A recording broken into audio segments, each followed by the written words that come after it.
Problem बाद में देख लूंगा, अभी रिवाइज करा रहा हूँ तो उसी में प्रॉब्लम हो जाएंगे, तो उसके बाद आप पूछ लीजिएगा। अभी तक देखिए जो नेगोशिएबल इंस्ट्रूमेंट में हम लोगों ने कंप्लीट किया है, तो नेगोशिएबल इंस्ट्रूमेंट क्या होता है, उसकी टेक्निकल और नॉन टेक्निकल डेफिनेशन देख ली। टेक्निकल डेफिनेशन में केवल 3 तरह के जो इंस्ट्रूमेंट है वही नेगोशिएबल माने जाएंगे, और जो भी हम यहाँ पर डिस्कस करेंगे इस एक्ट में, तो वो केवल इन 3 चीजों के ऊपर ही एप्लीकेबल होगा, और किसी नेगोशिएबल इंस्ट्रूमेंट के ऊपर वो चीज एप्लीकेबल नहीं होगी। 3 इंस्ट्रूमेंट है, प्रॉमिसरी नोट है, एक बिल ऑफ एक्सचेंज है और एक चेक है। तो प्रॉमिसरी नोट की डेफिनेशन थी, promise note is a document, मतलब एक प्रॉमिस नोट एक डॉक्यूमेंट है आपका। किस चीज में आपका डॉक्यूमेंट, ओरली तो है नहीं, वो इन राइटिंग है। Note being a bank note और ए करेंसी नोट, उसमें 2 चीजें शामिल नहीं है, बैंक नोट और करेंसी नोट शामिल नहीं है। Sign by the maker, signature होना चाहिए मेकर के।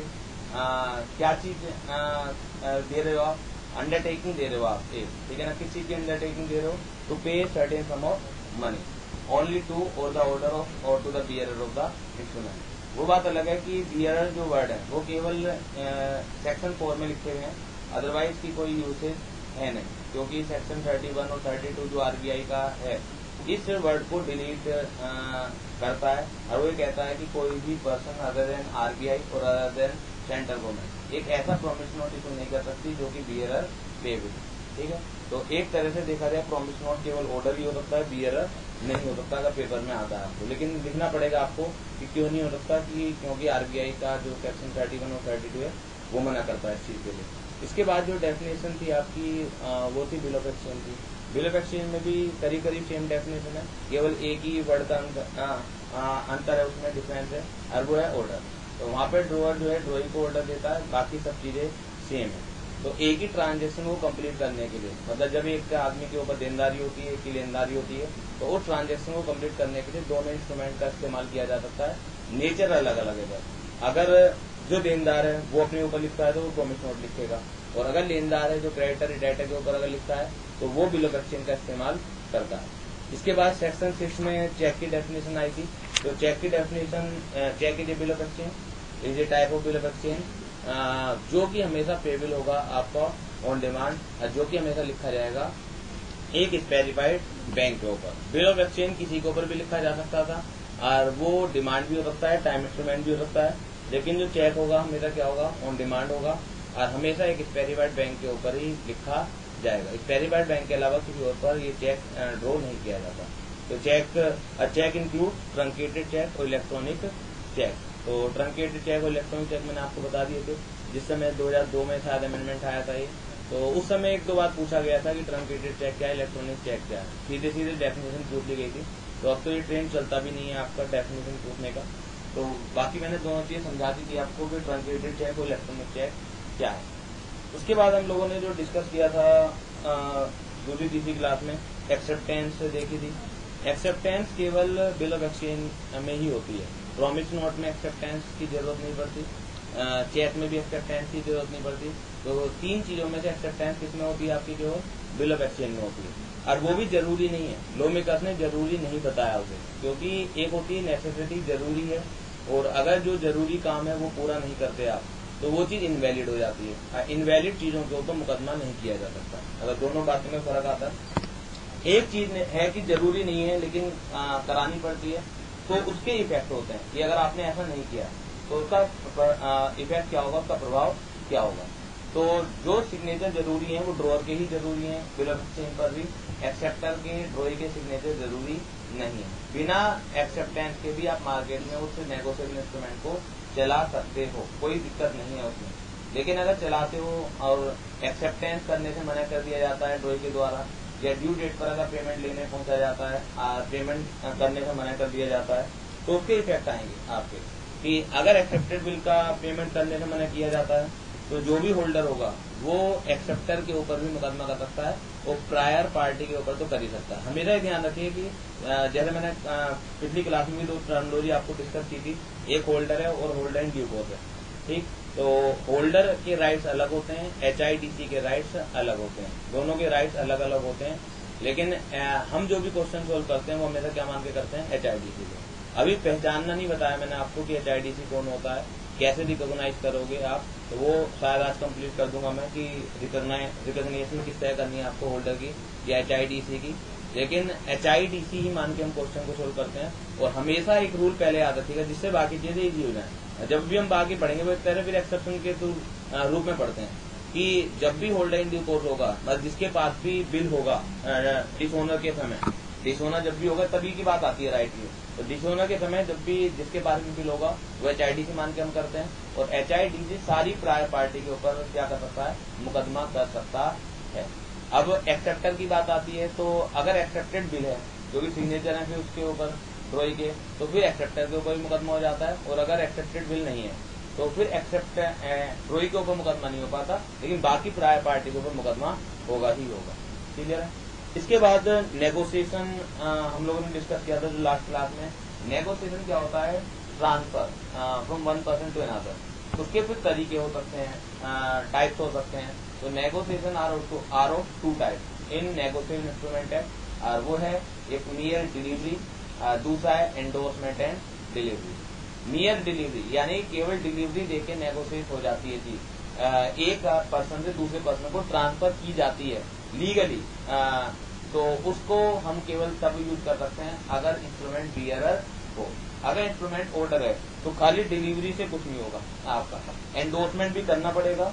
और एंडोर्समेंट का अपने आप में बहुत ज्यादा टेक्निकल मतलब कुछ नहीं है। एंडोर्समेंट होता है कि put the signature on the instrument, put the signature on the instrument and add a direction, यानी कि आप एक डायरेक्शन भी आप दे दे तो जो भी एंडोर्सर होगा, जो भी होल्डर होगा, उसके अपने से आगे एंडोर्स करना चाह रहा है, अपने से आगे वो ट्रांसफर करना चाह रहा है, देखो सिग्नेचर उस पर कर देगा कहीं पर भी, ठीक है, चाहे पेज पर करे, चाहे वो बैक साइड पर करे, चाहे उसके साथ एलोंगी इस्तेमाल कर दी जाए, क्योंकि वो अगर भर जाता है पेपर, उसके साथ एक वाइट पेपर अटैच कर दिया जाता है, उस पर सिग्नेचर हो जाते हैं, तो कहीं पर भी करे।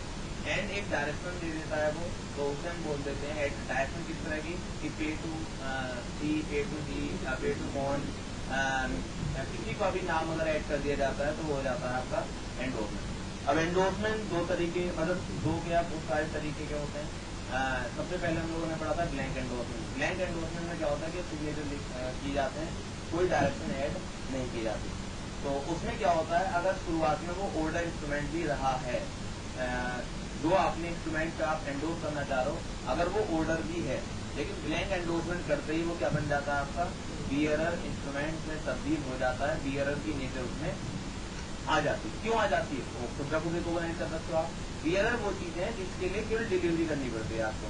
तो आप खुद समझ सकते हो कि अगर ए को बी को ट्रांसफर करना है, और ए ने अपने सिग्नेचर के लिए बी का नाम नहीं लिखा, तो बी अगर सी को ट्रांसफर करना चाहेगा तो क्या बी को अपने सिग्नेचर करने पड़ेंगे, नहीं करने पड़ेंगे। इसका मतलब वो बियरर ही तो हो गया, ठीक है। तो अगर बी सी को देना चाहे ऐसी डिलीवरी दे दे, सी डी को देना चाहे डिलीवरी दे दे। अगर डी पेमेंट लेना चाहेगा तो सिग्नेचर को अपना नाम लिख लेगा कि पे टू डी, और ये माना जाएगा लीगली कि ए ने डी को ट्रांसफर किया। अगर जो बी के एंडोर्सर हैं वो लीगली लायबल नहीं हुआ करते क्योंकि उनके सिग्नेचर नहीं। बाद में पता लगा कि डी के हाथ में डिसऑनर हो गया, तो हम जो बात करते हैं कि डी सारी प्रायर पार्टी मुकदमा कर सकता है, तो ये सब चीजें हम धीरे धीरे करके पढ़ेंगे, कब मुकदमा होगा कब नहीं होगा। नॉर्मली मुकदमा हो जाता है, लेकिन लॉजिकल है यहाँ पर जब डी और सी के सिग्नेचर ही नहीं है तो मुकदमा कैसे हो जाएगा। तो उस केस में क्या होता है कि डी किसके ऊपर मुकदमा कर सकता है, ए के ऊपर मुकदमा कर सकता है, जो मैंने एग्जाम्पल दिया, ठीक है। तो ये तो था ब्लैंक एंडोर्समेंट। एक होता है आपका फुल एंडोर्समेंट। फुल एंडोर्समेंट में क्या होता है कि आप डायरेक्शन भी ऐड करते हो कि किसे पेमेंट करवाना है, तो उसे हम बोल देते हैं फुल एंडोर्समेंट। तो ब्लैंक एंडोर्समेंट हो गया था, फुल एंडोर्समेंट हो गया था। इसके बाद हम लोगों ने देखा था कि कुछ कंटीजेंसी बेस्ड एंडोर्समेंट है आपके, कुछ कंडीशन लगा देते हैं। कंडीशन में एक हम लोगों ने पढ़ा था नेगोशिएशन बैक, एक कॉन्सेप्ट पढ़ा था नेगोशिएशन बैक। तो नेगोशिएशन बैक में क्या डिस्कस किया था,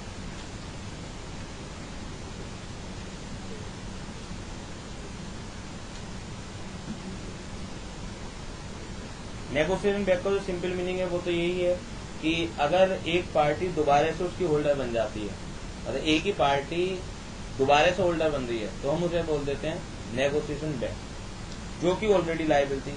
एक्स ने वाई के ऊपर एक बिल ऑफ एक्सचेंज ड्रॉ किया, एक्स ने ए को पास ऑन किया, ए ने बी को, बी ने सी को, सी ने डी को, हो सकता है डी ने फिर बी को पास कर दिया, तो ये जो डी और बी के बीच में नेगोशिएशन हुआ है, जो एंडोर्समेंट हुआ है, इसे हम बोलेंगे नेगोशिएशन डेट। क्यों? क्योंकि इस एंडोर्समेंट की वजह से दोबारा से एक ऐसी पार्टी के पास आया है जो ऑलरेडी लायबिल थी। तो नेगोशिएशन बैक के जो इफेक्ट होते हैं वो ये होते हैं कि जो बीच वाली पार्टियां होती हैं वो अपनी लायबिलिटी से डिस्चार्ज हो जाती है। कारण मैंने आपको बता दिया था।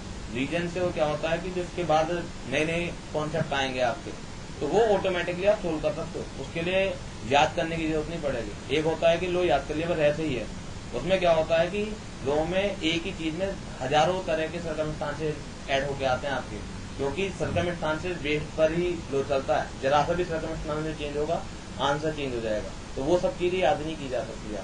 तो याद करने से बचने के लिए आपको रीजन पता होना चाहिए क्यों है, क्योंकि अल्टीमेटली कोई फायदा होने वाला नहीं है। यहाँ पर अगर हम ये ना भी कहें, अगर लोमेकत ये नहीं भी रूल रखते हैं कि इंटरमीडिएट पार्टी डिस्चार्ज हो जाती है, तो बेकार में मल्टीप्लिसिटी ऑफ एक्शन ही हम बढ़ा रहे हैं। बी पहले डी पे मुकदमा करेगा, डी सी पे मुकदमा करेगा, सी फिर बी पे मुकदमा करेगा। तो अल्टीमेटली लायबिलिटी तो फिर भी बी की है। तो क्यों हम अलाउ कर रहे हैं बेकार में लंबा खींचने के लिए मुकदमे को, क्यों हम अलाउ कर रहे हैं जिसका कोई फायदा होने वाला नहीं है। तो साफ साफ रूल ही रख दिया गया कि इंटरमीडिएट पार्टी अपनी लायबिलिटी से क्या हो जाती है, डिस्चार्ज हो जाया करती है। ठीक, लेकिन कॉन्सेप्ट क्या है इसका? कॉन्सेप्ट यही तो है कि मल्टीप्लिसिटी ऑफ एक्शन को रोकने के लिए, लेकिन जहां पर ये प्रॉब्लम नहीं है तो वहां पर भी क्या ये रूल होना चाहिए कि इंटरमीडिएट पार्टी डिस्चार्ज हो जाएंगी। या लास्ट क्लास में मैंने आपको एक सेंस रिकोर्स एंडोर्समेंट बताया था। सेंस रिकोर्स का मतलब ये होता है कि जिसने भी एंडोर्समेंट करके दिया है तो वो अपनी लायबिलिटी से डिस्चार्ज हो जाया करती है। यानी कि बाद में अगर नेगोशिएबल इंस्ट्रूमेंट डिसोनर होने भी लगे तो भी इस वाली पार्टी की कोई लायबिलिटी नहीं। तो अगर ओरिजिनल एंडोर्समेंट में बी ने सेंस रिपोर्ट लिख के दिया है तो क्या तब भी ये दिक्कत आ रही है, मल्टीप्लिसिटी ऑफ एक्शन की दिक्कत आ रही है? क्या अगर बी को अलाउ किया जाए डी पर मुकदमा करना, डी को अलाउ किया जाए सी पर मुकदमा करना, तो क्या सी अल्टीमेटली बी पर मुकदमा कर सकता है? नहीं कर सकता। तो ऐसी सिचुएशन में इंटरमीडिएट पार्टी डिस्चार्ज नहीं होती है। क्यों? क्योंकि यहाँ पे वो दिक्कत नहीं आ रही। यहाँ पे मल्टीप्लिसिटी ऑफ एक्शन नहीं है कि एक आदमी एक दूसरे को भी मुकदमा करता चला जा रहा है। यहाँ पे अल्टीमेटली लायबिलिटी बी की नहीं है, क्योंकि पहले सेंस रिकॉर्ड लिखा हुआ है। लेकिन इसे भी याद थोड़ी करना, आपको भी सेंस रिकॉर्ड लिखा हुआ है तो ये रूल याद कर लीजिए। अगर सेंस रिकॉर्ड नहीं लिखा हुआ है तो ये रूल याद रख लीजिए। पेपर में हो सकता है कोई सर्कमस्टांसेस याद है आपको, तो आपको लैंग्वेज को इंटरप्रेट करना है। लैंग्वेज में जो लिखा हुआ है उसे अगर आप समझ पाते हो तो जितनी भी तरह की सिचुएशन आएंगी आप आराम से डील कर सकते हो उसमें। तो लैंग्वेज में लिखा हुआ है कि वो इंटरमीडिएट पार्टी डिस्चार्ज होती है, सारी इंटरमीडिएट पार्टी नहीं, वो इंटरमीडिएट पार्टी डिस्चार्ज होती है जिसके लिए कि पहला एंडोर्सर लायबिल था। अब आप पूरे नेगोशिएबल इंस्ट्रूमेंट में धीरे धीरे करके पढ़ोगे कि कब लायबिलिटी इसकी आएगी, कब लायबिलिटी नहीं आएगी। जब भी लायबिलिटी आएगी बी की, इसका मतलब इंटरमीडिएट पार्टी डिस्चार्ज हो जाएंगी। लेकिन किसी वजह से बी की लायबिलिटी नहीं है तो इसका मतलब है कि इंटरमीडिएट पार्टी डिस्चार्ज नहीं होगी। फॉर एग्जाम्पल जैसे सेंस रिपोर्ट है, तो क्या ये बी लायबिल है इन लोगों के लिए? तो जब लायबिल नहीं है इन लोगों के लिए तो इसका मतलब है डिस्चार्ज नहीं है पार्टियां। तो ये तो एक छोटा सा कॉन्सेप्ट है सेंस रिपोर्ट को। इसके अलावा नई नई चीजें जुड़ती रहेंगी। आप सोचते रहिए कि लायबिलिटी आएगी या नहीं आएगी। तो जहां पे भी आपको लगे लायबिलिटी आएगी इस बी की तो वहां इंटरमीडिएट पार्टी डिस्चार्ज है, और जहां आपको लगता है कि लायबिलिटी नहीं आएगी तो वहां इंटरमीडिएट पार्टी डिस्चार्ज नहीं है। क्लियर होगी बात है? इसके बाद हम लोगों ने सेक्शन 43 डिस्कस किया था, काफी इंपॉर्टेंट सेक्शन है वो भी। उसे बुक से एक बार दोबारा से देख लेते हैं हम लोग। गिफ्ट वाला जो सेक्शन था,